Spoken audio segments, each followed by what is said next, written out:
की आव्हानं आहेत तरी कोणती? ही आव्हानं आहेत ना, ती एका साखळीसारखी आहेत. म्हणजे बघा, आधीच रस्ते नीट नाहीत, त्यामुळे माल पोर्टपर्यंत पोचायला उशीर. तिथे गेल्यावर कळतं की मालवाहतुकीचा खर्च अचानक वाढलाय. या सगळ्यामुळे काय होतं, तर आपली भारतीय वस्तू परदेशी बाजारात महाग पडते. आणि त्यात भर म्हणून सरकारी नियम आणि जागतिक ओळख मिळवण्यासाठीची वेगळीच धावपळ. आता हे बघा, इथे आपल्याला स्पर्धेचं खरं चित्र दिसतं. एका बाजूला भारत, जिथे उत्पादन खर्च जास्त आणि इनोव्हेशन कमी, आणि दुसऱ्या बाजूला चीन, जिथे खर्च कमी आणि नवनवीन कल्पना भरपूर. साहजिकच आहे, अशा परिस्थितीत जागतिक स्पर्धेत टिकून राहणं खूप अवघड होऊन बसतं. आणि ही स्पर्धा आणखी कठीण होते ती जागतिक राजकारणामुळे. उदाहरणार्थ, भारताचा सगळ्यात मोठा ग्राहक कोण? तर अमेरिका. पण त्यांनीच काही भारतीय वस्तूंवर थेट 50% टॅरिफ लावलाय. म्हणजे विचार करा, जी वस्तू भारतात 100 रुपयांची आहे ती अमेरिकेत 150 रुपयांना विकली जाणार. याचा निर्यातीवर किती मोठा परिणाम होत असेल, नाही का? तर या सगळ्या आव्हानांवर मात करण्यासाठी सरकारनं एक ठोस उत्तर शोधून काढलं आहे, आणि तेच म्हणजे हे निर्यात प्रोत्साहन अभियान. अगदी सोप्या भाषेत सांगायचं झालं तर ही एक अशी योजना आहे जी निर्यातीच्या प्रत्येक टप्प्यावर मदत करेल. ही लवचिक आहे, म्हणजे गरजेनुसार बदलता येईल. आणि सगळ्यात महत्त्वाचं म्हणजे ही पूर्णपणे डिजिटल आहे, म्हणजे कागदपत्र आणि चक्रांपासून सुटका. आता जरा आकडे बघूया, म्हणजे या योजनेची व्याप्ती लक्षात येईल. सरकार पुढच्या 6 वर्षांमध्ये यावर 25,000 कोटी रुपये खर्च करणार आहे. आणि याची जबाबदारी परकीय व्यापार महासंचालनालय या महत्त्वाच्या संस्थेकडे आहे. यावरूनच कळतं की सरकार या योजनेबद्दल किती गंभीर आहे. चला, आता जरा खोलात जाऊन बघूया, हे अभियान नक्की काम कसं करणार आहे, याची रचना कशी आहे. असं समजा की या योजनेचे 2 हात आहेत.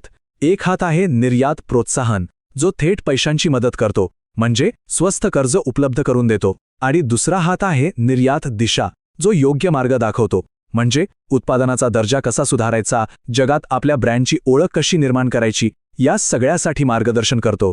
ही योजना सगळ्याच क्षेत्रांना मदत करण्याऐवजी काही निवडक क्षेत्रांवर लक्ष केंद्रित करणार आहे.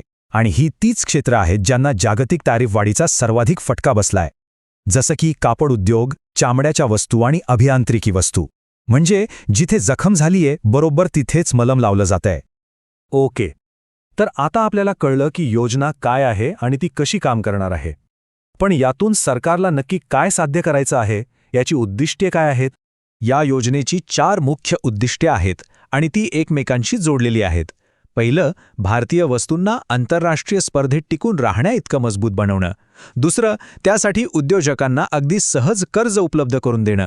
तिसरं, त्यांना विकण्यासाठी नवीन बाजारपेठा शोधून देणं. आणि चौथं आणि सगळ्यात महत्त्वाचं, देशातील लहान आणि मध्यम उद्योगांना या संपूर्ण प्रवासात ताकद देणं. तर मग या सगळ्याचा अंतिम उद्देश काय? फक्त वस्तू विकणं? नाही, अजिबात नाही. खरा उद्देश आहे देशात मोठ्या प्रमाणात रोजगार निर्माण करणं. कारण जेव्हा निर्यात वाढेल तेव्हा कारखाने वाढतील, उद्योग वाढतील आणि त्यातूनच लाखो हातांना काम मिळेल. हे या योजनेचं खरं ध्येय आहे. हे अभियान खूप महत्त्वाचं आहे, यात शंका नाही. पण हे एका मोठ्या कोड्याचा एक तुकडा आहे. निर्यातीला खऱ्या अर्थाने चालना द्यायची असेल तर यासोबत आणखीही काही गोष्टी करण्याची गरज आहे. ही योजना यशस्वी करायची असेल तर काही गोष्टी सोबत कराव्याच लागतील.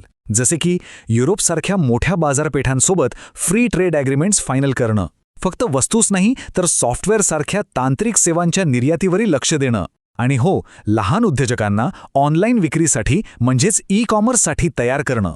आणि एक कल्पना तर खरंच गेम चेंजर ठरू शकते, ती म्हणजे राष्ट्रीय व्यापार नेटवर्क. विचार करा, आज एका निर्यातदाराला कस्टम्स, बँक, पोर्ट अशा 10 ठिकाणी फिरावं लागतं. हे नेटवर्क काय करेल? तर या सगळ्यांना एकाच डिजिटल प्लॅटफॉर्मवर आणेल. म्हणजे कागदपत्रांचा त्रास नाही, चक्रा मारणं नाही. यामुळे किती वेळ आणि पैसा वाचेल याची कल्पना करा. तर मग शेवटी प्रश्न तोच उरतो, 25,000 कोटी रुपयांची ही योजना भारताला जागतिक निर्यातीत एक लीडर बनवण्याचं स्वप्न पूर्ण करू शकेल का? योजना तर खूप चांगली आहे, कागदावर उत्तम दिसतीये, पण तिची अंमलबजावणी कशी होते यावरच सगळं काही अवलंबून असेल.